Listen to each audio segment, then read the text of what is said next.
Hello guys, welcome guys. ICR practice set में आप सभी का स्वागत है। तो आज हम कुछ ऐसे प्रश्न करने वाले हैं जो आपके एग्जाम में जरूर से जरूर पूछेंगे, क्योंकि वो होने वाले कृषि से रिलेटेड प्रश्न आपके एग्जाम में जरूर आएंगे, क्योंकि आईसीआर जो संस्थान है वो संबंधित आपका बेसिकली यहाँ पे एग्रीकल्चर से। तो चलिए शुरू कर लेते हैं। कुछ इंपॉर्टेंट प्रश्न जो आपके कृषि विज्ञान से संबंधित है, एग्रीकल्चर विज्ञान से संबंधित है। तो देखिए, तो पहला प्रश्न कहता है कि जो आपका वपनियन यानी कि जो कैनिन है वो क्या कहलाता है। जो कैनिन है इसका मतलब क्या होता है। तो दोस्तों याद रखेंगे, ये मतलब होता है बंद डिब्बों में फल संरक्षण का तरीका। अब जैसे फल आप लाते हैं तो बंद डिब्बे में बहुत दिन तक उसको रखा जा सकता है, तो वही एक तरीका होता है जिसको इंग्लिश में कैनिन कहते हैं और हिंदी में वपनियन कहते हैं। याद रखेंगे। चलिए क्वेश्चन नंबर अगला देखेंगे। अगले में अगर हम बात कर लेंगे दोस्तों, तो कहते हैं इनमें से कौन सा प्रिजर्वेशन के काम में नहीं आता है। प्रिजर्वेशन का मतलब क्या आता है, परिसंरक्षण के काम में नहीं आता है।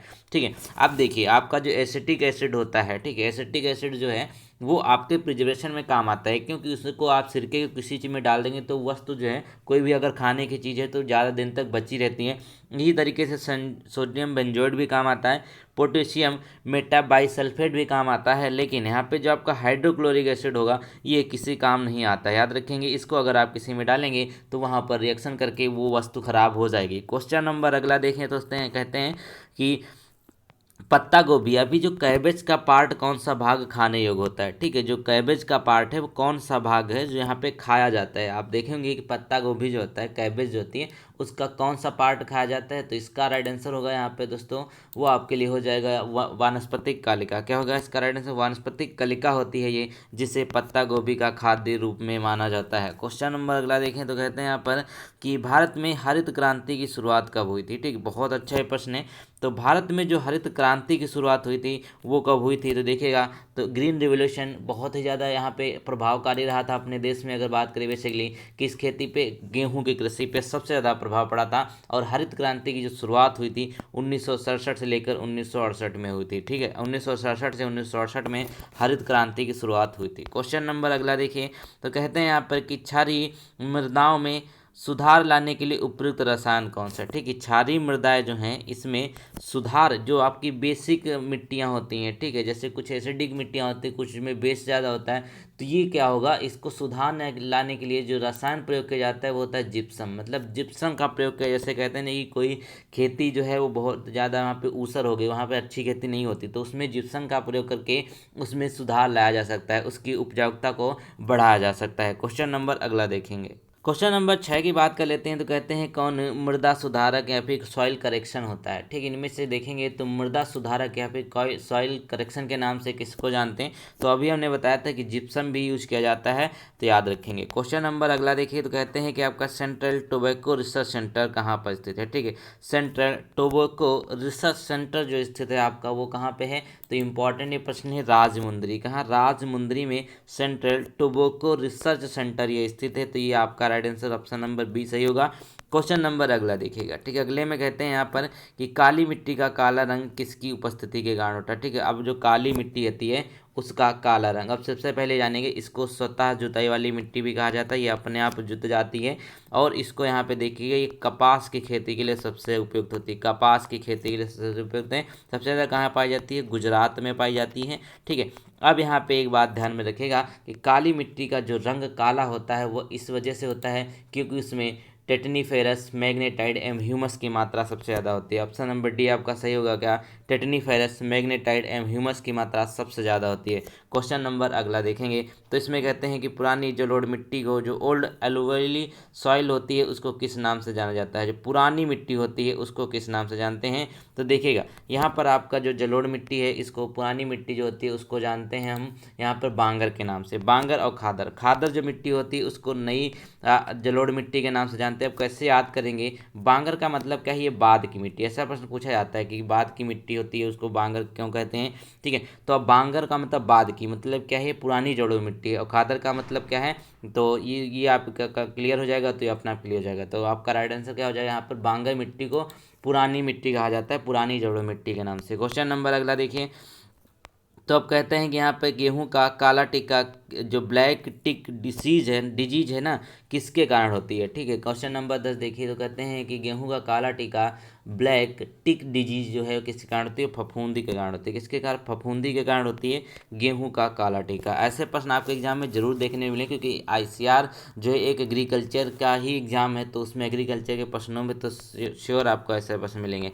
तो अगला प्रश्न यहाँ पे देखिए, कहते हैं कि मिर्च में जो आपके चरचराहट होती है या फिर जो तीखापन होता है उसका कारण क्या होता है। ठीक है, मिर्च में जो आपके चिली ग्रेड होता है वो इसका कारण क्या होता है, तो याद रखेंगे हो जाएगा कैप्सेसिन। क्या होगा, कैप्सेसिन की मदद से यहाँ पर आपको तीखापन लगता है, चरचराहट फील होती है। क्वेश्चन नंबर अगला देखिए, तो कहते हैं बहुत इंपॉर्टेंट, कई बार हमने इसको कराया है, नाबार्ड की स्थापना कब हुई थी। ठीक है, नाबार्ड की स्थापना किस वर्ष हुई थी, तो याद रखेंगे 1982। कब, 12 जुलाई 1982 को यहाँ पर नाबार्ड की स्थापना करी गई थी। नाबार्ड की स्थापना करी गई थी।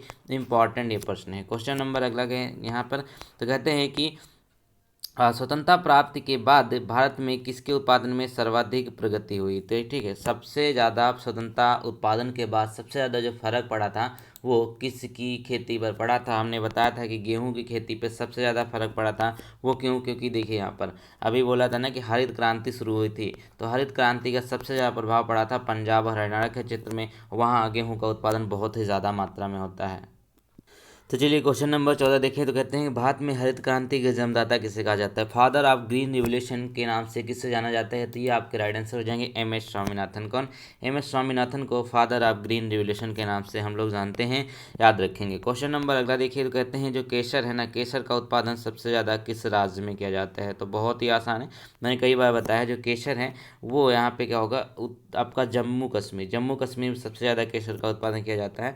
ये लिमिटेड ही जगह पे होता है, इसीलिए काफ़ी ये महंगा भी होता है। ठीक है, अगला क्वेश्चन देखिएगा। अगले क्वेश्चन में कहते हैं कि दलहनी पौधों की जड़ों में कौन सा जीवाणु निवास करता है। जो आपकी दलहनी पौधे होती हैं इनकी जड़ों में जो एक जीवाणु होता है, जो बैक्टीरिया होता है, वो कौन सा होता है, तो इसको मैंने कई बार बताया है। तो ये आपका राइट आंसर क्या हो जाएगा, राइजोबियम। राइजोबियम करता क्या है, बेसिकली ये करता है नाइट्रोजन को नाइट्रेट में कन्वर्ट करता है, कि नाइट्रोजन को ये नाइट्रेट में कन्वर्ट करता है, जो पौधों के लिए बहुत ही आवश्यक होती है। तो ये जीवाणु दलहनी फसलों पौधों की जड़ों में अक्सर देखने को मिलते हैं। क्वेश्चन नंबर अगला देखिए, तो कहते हैं कि सिल्वी कल्चर के अंतर्गत किसका अध्ययन किया जाता है। ठीक है, जो सिल्वी कल्चर है ना, इसके अंतर्गत किसका अध्ययन किया जाता है, तो याद रखेंगे ये आपका राइट आंसर होगा यहाँ पर वनों का। ठीक है, सिल्वी कल्चर में वनों का अध्ययन किया जाता है। इंपॉर्टेंट ये प्रश्न था, बहुत ही आसान भी था।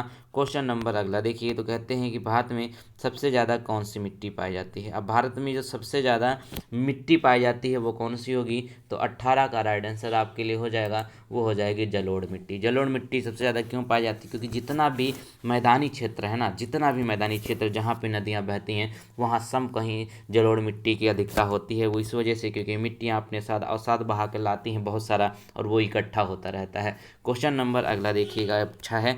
तो कहते हैं कि कपास अनुसंधान ICR सर्किट जो आपका है CIR COT, ठीक है, ये कहाँ पर स्थित है। ICR कपास अनुसंधान कहाँ पर स्थित है, तो 19 का राइट आंसर होगा ये आपके लिए मुंबई में। कहाँ पे, मुंबई में ये स्थित है, राइट आंसर। क्वेश्चन नंबर अगला देखिएगा, तो इसमें कहते हैं कि धान का जो खैरा रोग होता है, प्रसिद्ध खैरा रोग, बहुत बार क्वेश्चन पूछा गया है। तो धान का जो प्रसिद्ध खैरा रोग है यह किसके कारण होता है, तो इसका राइट आंसर होगा यहाँ पर आपका जस्ता की कमी के कारण। किसका, जस्ता की कमी के कारण धान का खैरा रोग हो जाता है। ये प्रश्न पूछा जाता है कि जो खैरा रोग होता है किससे संबंधित है, तो याद रखेंगे खैरा जो है वो आपका धान से संबंधित है।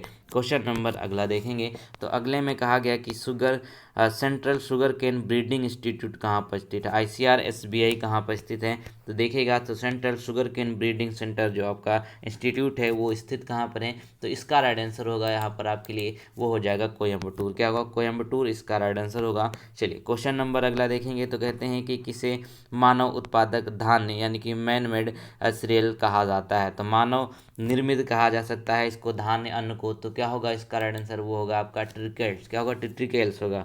ठीक है, याद रखेंगे, ये प्रश्न पूछे जा सकते हैं, सारे के सारे इंपॉर्टेंट हैं। क्वेश्चन नंबर अगला देखिए, तो कहते हैं कौन खरीफ की फसल है, ठीक है, निम्न में से खरीफ की फसल कौन सी है, तो याद रखेंगे खरीफ, रबी, जायद 3 प्रकार की फसलें होती हैं अपने यहाँ। तो ये हो जाएगी आपकी बाजरा, बाजरा इसका राइट आंसर है। बाजरा जो है ये खरीफ की फसल है। बाकी जौ और सरसों और मसूर ये कौन सी फसलें हैं, ये सब आपकी रबी की फसलों में आती हैं, जो ठंडियों के समय बोई जाती हैं। इसमें गेहूं भी आता है, इसमें मटर भी आता है, याद रखेंगे। क्वेश्चन नंबर अगला देखें, तो कहते हैं कि ग्रीन रिवोल्यूशन का सबसे ज़्यादा प्रभाव किस खाद्यान्न पर पड़ा। वही क्वेश्चन आ गया जिसकी मैं बार बार तारीफ कर रहा था, रिपीट कर रहा था। तो ये क्या हो जाएगा यहाँ पर, देखिए इसका राइट आंसर होगा गेहूँ। गेहूँ पे सबसे ज़्यादा इसका फर्क पड़ा था। क्वेश्चन नंबर अगला देखिए, तो कहते हैं कि न्यूटन जलोढ़ मिट्टी, नई मिट्टी को किस नाम से जानते हैं। हमने पुराने का क्वेश्चन अभी देखा था, तो नई मिट्टी को हम किस नाम से जानेंगे, तो याद रखेंगे वो मिट्टी होती है खादर। कौन सी खादर मिट्टी होती है, नई मिट्टी होती है। और बांदर मतलब बाद की मिट्टी है, पुरानी जलोढ़ मिट्टी के नाम से जाना जाता है। क्वेश्चन नंबर अगला देखेंगे दोस्तों, अगले में हम कहते हैं कि किस मिट्टी का स्थानीय नाम रेगुर मिट्टी है। रेगुर या फिर रेगुड़ मिट्टी इसको कहा जाता है। तो देखिएगा 26 का जो बेसिकली आपका राइट आंसर होगा वो हो जाएगा यहाँ पर काली मिट्टी। काली मिट्टी को हम रेगुर मिट्टी के नाम से जानते हैं। तो ये आपका राइट आंसर यहाँ पे बी वाला हो जाएगा। अगला क्वेश्चन का आंसर दीजिए जल्दी से। अगले क्वेश्चन का आंसर दीजिए, तो कहते हैं कि कृषि उपज के समर्थन मूल्य का निर्धारण कौन करता है। ठीक है, जो आपके एमएसपी होता है, मिनिमम सपोर्ट प्राइस, इसका निर्धारण किसके द्वारा किया जाता है, तो याद रखेंगे ये किया जाता है एग्रीकल्चर प्राइस कमीशन के द्वारा। किसके द्वारा, समर्थन मूल्य का निर्धारण किसके द्वारा किया जाता है, एग्रीकल्चर प्राइस कमीशन। ठीक है, याद रखेंगे। चलिए क्वेश्चन नंबर अगला देखिए, तो कहते हैं यहाँ पर कि सबसे ज़्यादा प्रोटीन किस में पाया जाता है। सबसे ज़्यादा प्रोटीन की अगर बात करें तो देखिएगा इसका राइट आंसर हो जाएगा यहाँ पर आपका सोयाबीन। सोयाबीन जो होता है अप्रॉक्स यहाँ पर 54% जो है इसमें पाया जाता है 100 ग्राम में। ठीक, 100 ग्राम में ये 54 ग्राम इसमें प्रोटीन पाया जाता है। लेकिन याद रखेंगे इसका ज़्यादा सेवन नुकसानदायक होता है, इसीलिए इसको ज़्यादा यहाँ पर लोगों को सजेस्ट नहीं किया जा सकता है। तो ये आपका राइट आंसर होगा। क्वेश्चन नंबर अगला देखिएगा दोस्तों, अगर क्यूक रीजन के लिए आपको पीडीएफ चाहिए तो डिस्क्रिप्शन में डिटेल है, वहां से ले लीजिएगा, आपको पीडीएफ आसानी से मिल जाएंगी। तो चलिए देख लेते हैं अगला प्रश्न। तो कहते हैं कि दलहन फसलों में कौन सा पिगमेंट या फिर रंग द्रव नाइट्रोजन स्थिरीकरण यानी कि नाइट्रोजन फिक्सेशन में सहायक होता है। तो याद रखेंगे इसका जो राइट आंसर होगा आपके लिए वो हो जाएगा यहाँ पे लेगहीमोग्लोबिन। क्या होगा, लेगहीमोग्लोबिन जो है ये आपके लिए बहुत ही आवश्यक रहता है। याद रखेंगे ये दलहन जो दलहनी फसलें हैं, मतलब जो दाल वाली फसलें होती हैं, उसके पिगमेंट यानी कि जो रंग द्रव है उसके लिए आवश्यक होती हैं, सहायक होती हैं। अगला क्वेश्चन बहुत ही इंपॉर्टेंट है। कहते हैं कि जो बोरलॉग पुरस्कार है ना, किस में महत्वपूर्ण योगदान के लिए विज्ञानियों को प्रदान किया जाता है। बोरलॉग पुरस्कार, ये राइट आंसर होगा यहाँ पे कृषि में। कृषि के क्षेत्र में जितने भी वैज्ञानिक हैं, अच्छा काम करते हैं ना, उनको बोरलॉग पुरस्कार से सम्मानित किया जाता है। क्वेश्चन नंबर अगला देखिएगा, तो इसमें कहते हैं कि कौन सा रोग गेहूं की फसल से संबंधित है। अब देखिए ये कैसा रोग गेहूं को लगा, तो अब कौन सा रोग जो है गेहूं की फसल के लिए बहुत ही फेमस है, तो याद रखेंगे ये हो जाएगा रस्ट। रस्ट जो होता है ये क्या होती है, ये आपके गेहूं की फसल में जाती है। इसका मतलब क्या था, सड़न स्टार्ट हो जाती है उनकी पत्तियों में। क्वेश्चन नंबर अगला देखिएगा, तो कहते हैं कि मटर में मार्स रोग किसके कारण होता है। ठीक है, जो मटर है उसमें एक रोग हो जाता है मार्स रोग, वह किसके कारण होता है, तो ध्यान में रखिएगा वो होता है मैग्नीज की कमी के कारण। किसके, मैग्नीज की कमी के कारण जो मटर होता है उसमें मार्स रोग लग जाता है। क्वेश्चन नंबर अगला देखिए, तो कहते हैं कौन रबी क्रॉप की फसल है। ठीक है, देखिएगा कहते हैं कौन रबी की फसल है। हमने अभी आपको बताया थे इतने सारी चीज़ें, तो उसी में से गेहूं जो है वो आपकी रबी की फसल है। बाकी अगर देखें धान, ज्वार, बाजरा ये सब कौन सी हैं, ये आपकी खरीफ की फसल है। ये प्रश्न आएगा जरूर, एक ना एक फसल दे दी जाएगी, इसमें पूछेगा इनमें से कौन सा नहीं है, तो देख लीजिएगा एक बार। तो कहते हैं कि चाय में कौन सा एल्कोलाइड पाया जाता है। चाय में कौन सा एल्कोलाइड पाया जाता है, तो 34 की अगर बात करें तो चाय में जो एल्कोलाइड पाया जाता है दोस्तों वो पाया जाता है कैफीन। क्या, कैफीन पाया जाता है, याद रखेंगे। ये आपका राइट आंसर होगा, आपका नंबर 20 सही होगा। क्वेश्चन नंबर अगला देखिए, तो कहते हैं कि केंद्रीय आलू संशोधन, ठीक है, आलू शोध संशोधन का संस्थान जो है कहाँ पर स्थित है। ठीक, आलू की बात करते हैं तो ये कहाँ हो जाएगा, केंद्रीय की बात कर रहे हैं तो केंद्रीय याद रखेंगे कहाँ पे, शिमला में है। ठीक है, केंद्रीय जो है आपका सेंट्रल आलू संशोधन है वो शिमला में है। क्वेश्चन नंबर अगला देखिए, तो कहते हैं कॉफ़ी में कौन सा एल्कोलाइड पाया जाता है। अभी हमने चाय की बात करी, अब कॉफ़ी की भी बात कर लेते हैं। तो कॉफ़ी में जो पाया जाता है वो होता है कैफीन। क्या होता है, कैफीन पाया जाता है कॉफ़ी में सबसे ज़्यादा। तो ये आपका राइट आंसर होगा, यहाँ पर ऑप्शन नंबर सी सही हो गया।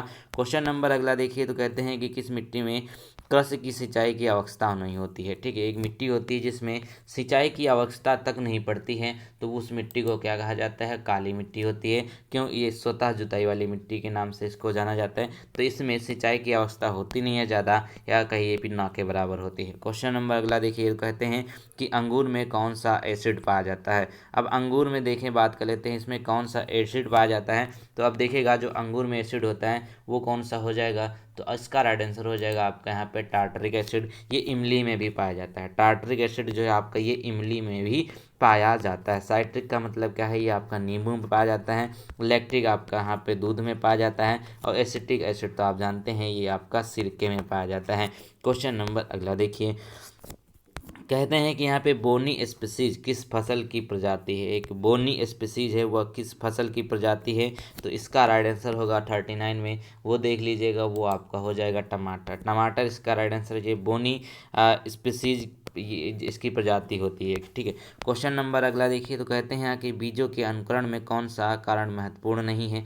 अब बीजों को आपको अंकुरित करना है, यानी कि जर्मिनेशन ऑफ सीड जो है, उसके लिए एक चीज़ आवश्यक नहीं होगी तो कोई बात नहीं है। तो देखेंगे, एक हवा, ठीक है, नमी, और यहाँ पे आप देखें उपयुक्त तापमान, ये सारी चीज़ें आवश्यक होती हैं। अगर सूर्य की रोशनी नहीं उसको मिलती है तब भी कोई बात नहीं, जो आपका बीज है, जो आपका सीड है, वो जर्मिनेट कर जाएगा। तो इसका राइट आंसर यहाँ पर आपका हो जाएगा ऑप्शन नंबर डी, बिल्कुल सही। क्वेश्चन नंबर अगला देखिए, तो कहते हैं कि फसलों में कौन सी फसल नकदी फसल के रूप में यूज की जाती है। ठीक है, फसलों में कौन सी फसल है जो नकदी फसल के रूप में यूज की जाती है, तो याद रखेंगे हो जाएगी कपास। ठीक है, कपास जो है ये इसका राइट आंसर होगा ऑप्शन नंबर डी, बिल्कुल सही हो जाएगा। चलिए क्वेश्चन नंबर अगला देखेंगे। अगले में कहते हैं कि किस में विटामिन सी की सबसे अधिक मात्रा पाई जाती है। अब विटामिन सी की अगर बात कर लेंगे तो दोस्तों, इसकी जो आपका देखेंगे, इसकी कमी से रोग होता है स्कर्वी रोग। ठीक है, अब यहाँ पे देखिएगा, इसको एस्कॉर्बिक एसिड के नाम से जानते हैं। ठीक है, अब यहाँ पे एक चीज़ बात याद रखिएगा, विटामिन सी का जो सबसे ज़्यादा स्रोत होता है ना, वो होता है आंवला। आंवले से ज़्यादा विटामिन सी किसी में नहीं पाया जाता है। तो ऑप्शन नंबर ए बिल्कुल यहाँ पर आपका सही हो जाएगा। क्वेश्चन नंबर अगला देखिए, तो कहते हैं कि ओलेरी कल्चर किसके अध्ययन के तहत आता है। ओलेरी कल्चर किसके अध्ययन के तहत आता है, इसकी ऐसी ट्रिक बताने वाला हूँ कि मज़ा आ जाएगा। तो ओलेरी कल्चर में कहते हैं साग सब्जियों से। ठीक है, कहते हैं ना कि ओलेरी कल्चर कैसे याद करेंगे, तो देखिए, सब्जी वाला कैसे कहते हैं, ओ लेरी, मतलब खूब गा के कहता है ना कि ओ लेरी ले, ये ले लो, वो ले लो। तो इस तरीके से आप याद कर सकते हैं कि साग सब्जियाँ जो हैं ओलेरी कल्चर से कहते हैं, कि ना आलू भिंडी ऐसे बोलता है, नहीं कुत्ते तरीके, ओ जी ले लो ले लो। ठीक है, तो साग सब्जियाँ, ये इसका राइट आंसर हो जाएगा। ऐसे आप इसको याद कर सकते हैं।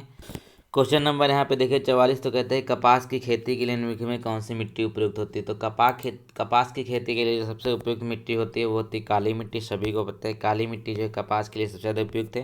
क्वेश्चन नंबर अगला देखिए, तो कहते हैं राष्ट्रीय सोयाबीन अनुसंधान केंद्र जो है वो कहाँ पर स्थित है। ठीक है, राष्ट्रीय सोयाबीन अनुसंधान केंद्र जो है वो कहाँ पर स्थित है, ICR वाला ही है आपका। तो याद रखेंगे, ये आपका राइट आंसर हो जाएगा इंदौर। इंदौर कहाँ है आप जानते ही होंगे।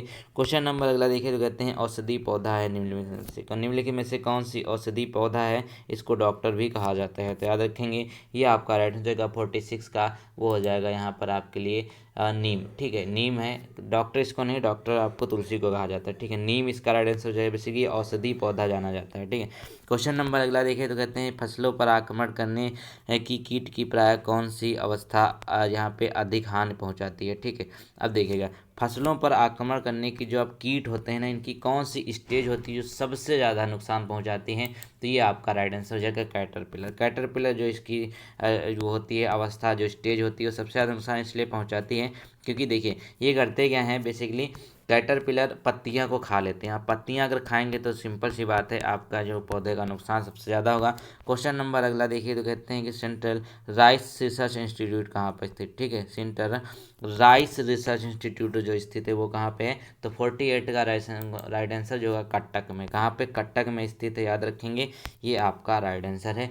क्वेश्चन नंबर अगला देखिएगा। अगले में कहते हैं कि भारत में धान की सबसे अधिक खेती किस राज्य में होती है। ठीक है, भारत में धान की जो सबसे अधिक खेती होती है किस राज्य में होती है, तो ये तो वन एंड ओनली क्या होगा, पश्चिम बंगाल। ठीक है, क्या होगा, धान की जो सबसे ज़्यादा खेती होती है वो पश्चिम बंगाल में होगी, याद रखेंगे। इसमें थोड़ा सा लोग कंफ्यूज हो सकते हैं कि उत्तर प्रदेश होगा कि पश्चिम बंगाल होगा, लेकिन अभी के डाटा के हिसाब से पश्चिम बंगाल होगा।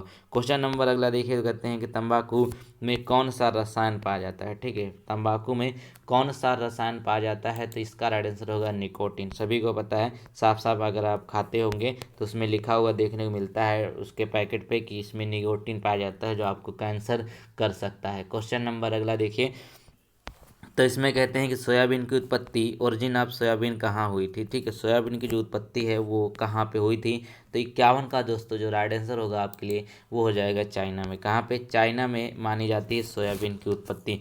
क्वेश्चन नंबर अगला देखिए, तो कहते हैं कि दलहनी फसलों में नाइट्रोजन उर्वरक कम क्यों दिया जाता है। ठीक है, अब देखिए, जो दलहनी फसलें होती हैं इसमें जो नाइट्रोजन उर्वरक होते हैं ना, नाइट्रोजन फर्टिलाइजर्स होते हैं, ये सबसे कम मात्रा में यूज किए जाते हैं। इसकी वजह जानते हैं क्या होता है, वजह इसकी ये होती है कि यहाँ पे देखिए उसमें आपको देखने मिलता है कि इसमें नाइट्रोजन का स्थिरीकरण करने वाले जीवाणु होते हैं जिसका नाम होता है राइजोबियम।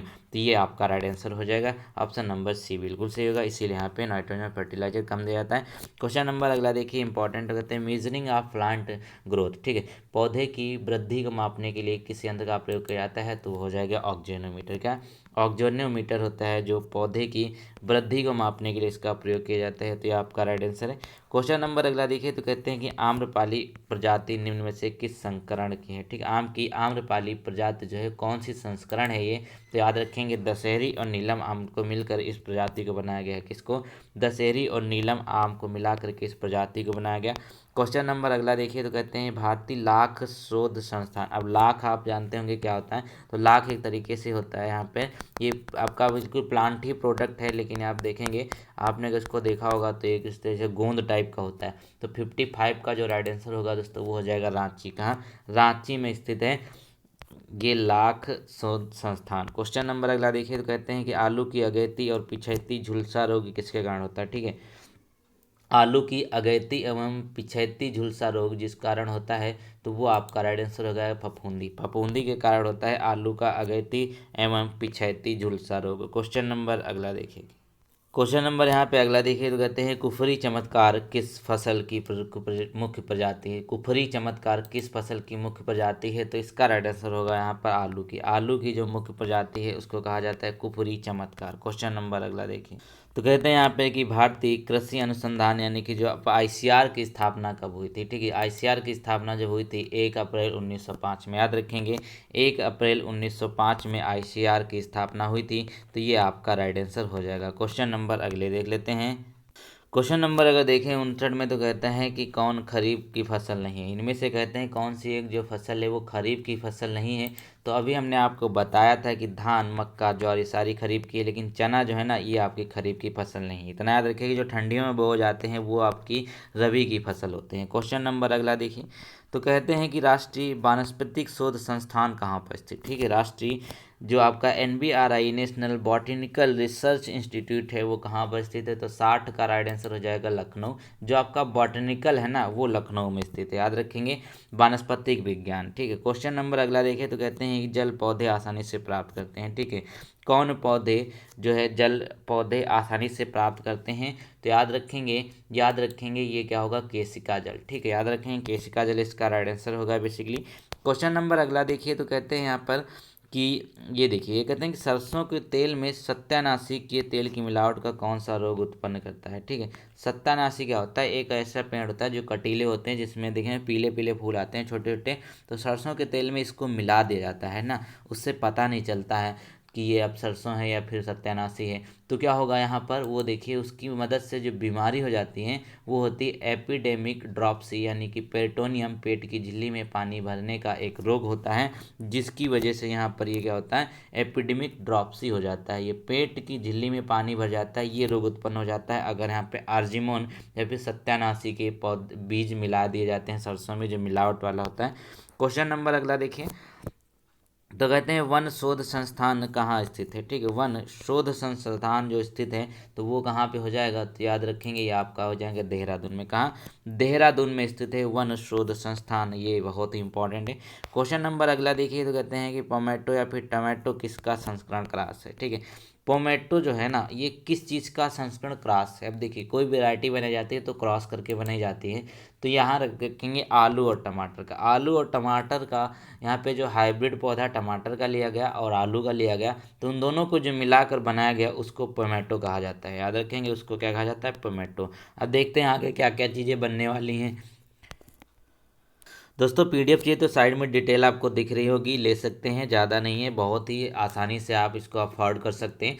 क्वेश्चन नंबर देखिए 65 कहता है कि भारत में सबसे अधिक सिंचाई किस विधि से होती है। ठीक है, सबसे जो अधिक सिंचाई है ना किस विधि से होती है, तो होते हैं कुआं और नलकूप के द्वारा। ठीक है, कुआं और नलकूपों के द्वारा होती है। चलिए क्वेश्चन नंबर अगला देखें तो कहते हैं कि पौधों में समान वृद्धि किस तत्व की आवश्यकता नहीं पड़ती। ठीक है, पौधों की समान वृद्धि में किस तत्व की आवश्यकता नहीं पड़ती है, तो वो हो जाएगा यहाँ पर लेड। लेड का मतलब क्या, तो जो पीबी होता है इसको लेड कहते हैं। इसकी आवश्यकता होती नहीं है किसी भी तरीके से पौधों में। आपकी आयरन की होती है, मैग्नीशियम की होती है, कैल्शियम की होती है, इन सब की आवश्यकता होती है पौधों में, लेकिन लेड की आवश्यकता नहीं होती है। ये सारी चीज़ें ह्यूमन पे भी लागू होती हैं। आपको कैल्शियम की ज़रूरत है, आपको मैग्नीशियम की ज़रूरत है, आपको आयरन की ज़रूरत है, लेकिन आपको लेड की ज़रूरत नहीं है। क्वेश्चन नंबर अगला देखिएगा तो कहते हैं कि गेहूँ बोने का जो उपयुक्त समय कौन सा होता है। ठीक है, गेहूँ की बुआई करने का जो उपयुक्त समय है वो कौन सा है, तो 67 का राइट आंसर आपके लिए अक्टूबर नवंबर। अक्टूबर नवंबर ये गेहूं बोने का समय है। क्वेश्चन नंबर अगला देखिए तो कहते हैं कि आपका जो CAZRI है ना कहाँ पर स्थित है। ठीक, केंद्रीय शुष्क प्रदेश शोध संस्थान। क्या है, केंद्रीय शुष्क प्रदेश शोध संस्थान, ये कहाँ पर स्थित है, तो याद रखेंगे ये हो जाएगा आपका जोधपुर। यानी कि 1959 में काजरी के रूप में पूर्ण संस्थान का दर्जा दिया गया था इसको। जोधपुर में स्थित है ये, राजस्थान में। क्वेश्चन नंबर ये बहुत ही इंपॉर्टेंट था, शुष्क प्रदेश शोध संस्थान। शुष्क का मतलब क्या है, वहाँ पे थार मरुस्थल है जो बहुत ज़्यादा शुष्क माना जाता है। क्वेश्चन नंबर अगला देखिए तो कहते हैं भारत में सबसे बड़ा रबड़ उत्पादक राज्य कौन सा है। रबड़ उत्पादन में जो राज्य होता है सबसे बड़ा वो कौन सा है, वो हो जाएगा यहाँ पे केरला। क्या होगा, केरला जो है ये रबड़ उत्पादन का सबसे बड़ा राज्य है। क्वेश्चन नंबर अगला देखें तो कहते हैं कि भारतीय दलहन अनुसंधान यानी कि जो आपका IIPR कहाँ स्थित है। ठीक है, भारतीय दलहन अनुसंधान कहाँ पर स्थित है, तो ये हो जाएगा आपका कानपुर में। कहाँ, कानपुर में स्थित है आपका भारतीय दलहन अनुसंधान संस्थान। क्वेश्चन नंबर अगला देखिए तो कहते हैं कि आपका लेग हीमोग्लोबिन में कौन सा तत्व पाया जाता है। ठीक है, लेग हीमोग्लोबिन में कौन सा तत्व पाया जाता है, तो 71 का जो बेसिकली राइट आंसर होगा आपके लिए वो हो जाएगा यहाँ पर आयरन। क्या होगा, आयरन पाया जाता है इसमें, ये आपका राइट आंसर है। क्वेश्चन नंबर अगला देखिए तो कहते हैं टिक्का रोग। ठीक है, जो आपका टिक्का रोग है वो किस फसल से संबंधित है। ठीक है, टिक्का रोग किस फसल से संबंधित है, ये भी प्रश्न पूछा गया कई बार। तो मूंगफली में, कहाँ पे, मूंगफली में या फेमस है। अब यहाँ याद रखें मूंगफली का उत्पादन सबसे ज़्यादा कहाँ होता है, गुजरात में होता है। ठीक है, गुजरात में सबसे ज़्यादा मूंगफली का उत्पादन होता है। क्वेश्चन नंबर अगला देखिए तो कहते हैं कि ICR स्थित कहाँ पर। ICR जो है वो उसका मुख्यालय कहाँ पर स्थित है, तो याद रखेंगे ये आपका राइट आंसर हो जाएगा नई दिल्ली में। ICR कहाँ पे है, नई दिल्ली में है। क्वेश्चन नंबर अगला देखेंगे। क्वेश्चन नंबर अगला कहता है कि आलू का कृष्णकांत रोग किसकी कमी से होता है। अब आलू में कौन सा रोग होता है, ये होता है कृष्णकांत रोग। ये किसकी कमी के कारण होता है, ये ऑक्सीजन की कमी के कारण होता है। ठीक है, ऑक्सीजन की कमी के कारण होता है। ये होता है क्या, बेसिकली आलू में क्या होता है, पाला पड़ता है। पाले के समय उनके पास ऑक्सीजन की कमी हो जाती है, जिसके कारण एक कृष्णकांत रोग हो जाता है। ठीक है, क्वेश्चन नंबर अगला देखिए तो कहते हैं यहाँ पे कि अल्फांसो प्रजाति किस फसल से संबंधित है। बहुत ही इंपॉर्टेंट है ये अल्फांसो न है। अल्फांसो प्रजाति जो है ये किससे संबंधित हो जाएगी, ये आम से। ठीक है, किसकी, आम की फसल है ये, याद रखेंगे प्रजाति है ये आम की, अल्फांसो। क्वेश्चन नंबर देखिए अगला।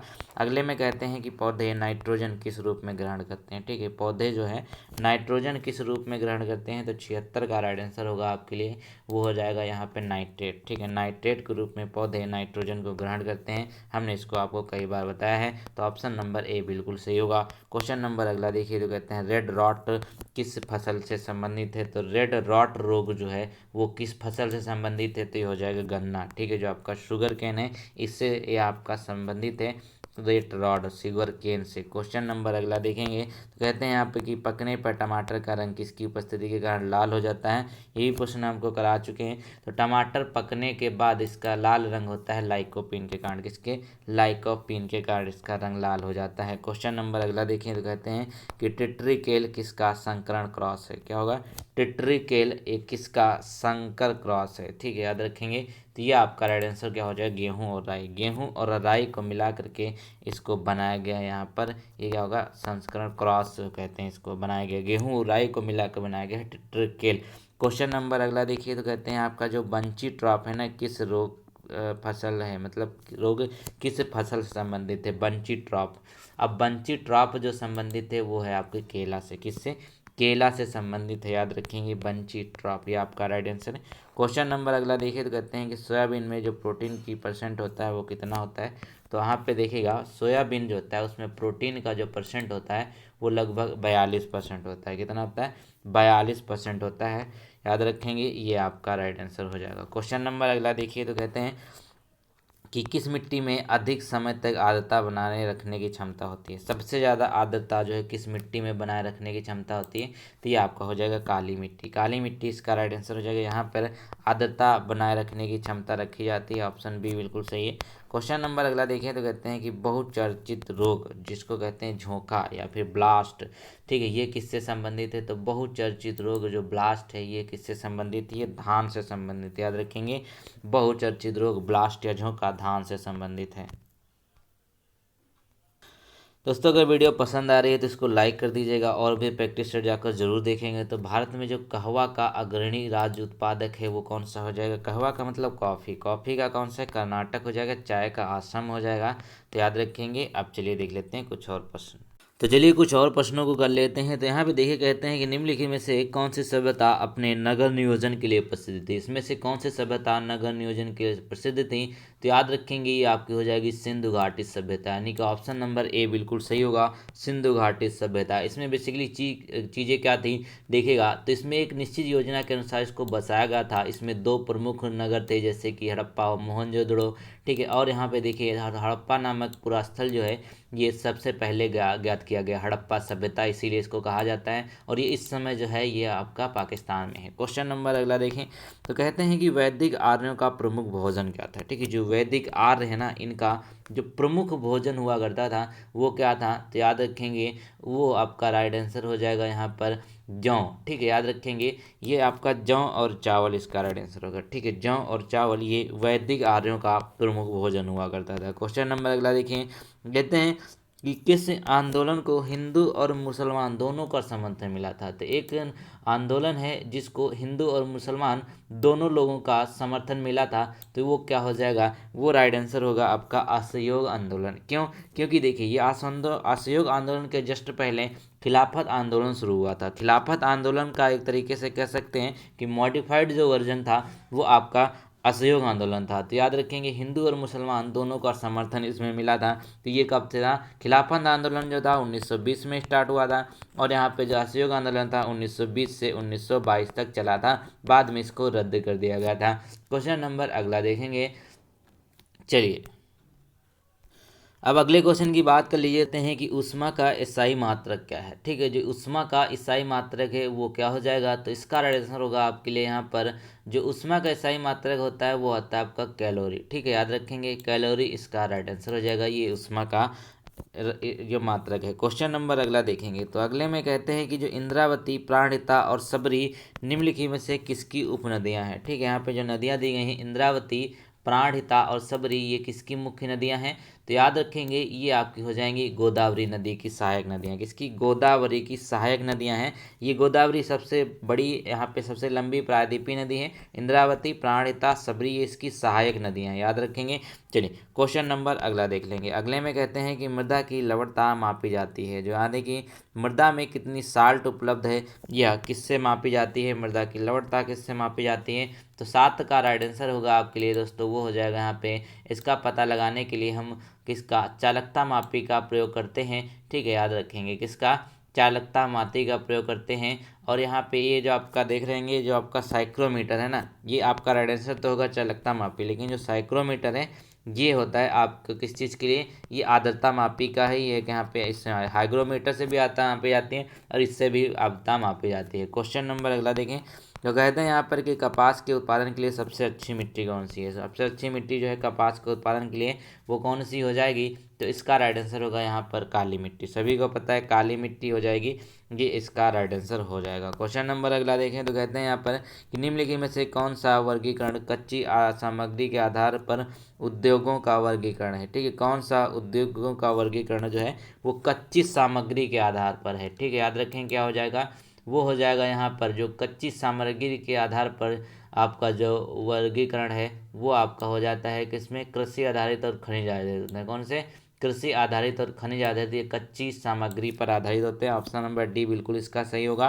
क्वेश्चन नंबर अगला देखें यहाँ पर, तो कहते हैं कैबिनेट मिशन भारत कब आया था। तो बहुत ही आसान है, कैबिनेट मिशन जब भारत आया था तो वो क्या हो जाएगा 1946 में। कब, 1946 में कैबिनेट मिशन भारत आया था, जिसमें पैथिक लॉरेंस इसके नेतृत्व में ये 32 सदस्य के अध्यक्ष बनाए गए थे। ठीक है, और इसके दो अन्य सदस्य जो थे स्टेफर्ड क्रिप्स और एवी अलेक्जेंडर। 1946 में ये भारत में आया था। क्वेश्चन नंबर अगला देखें, तो कहते हैं यहाँ पर कि 1937 में किन दो राज्यों में गैर कांग्रेस मंत्रिमंडल था। ठीक है, गैर कांग्रेसी मंत्रिमंडल था, वो कहाँ कहाँ पे था, वो हो जाएगा यहाँ पर आपका बंगाल और उत्तर पश्चिम सीमांत प्रांत। ठीक है, इसका राइट आंसर क्या होगा, ऑप्शन नंबर बी बिल्कुल सही हो जाएगा।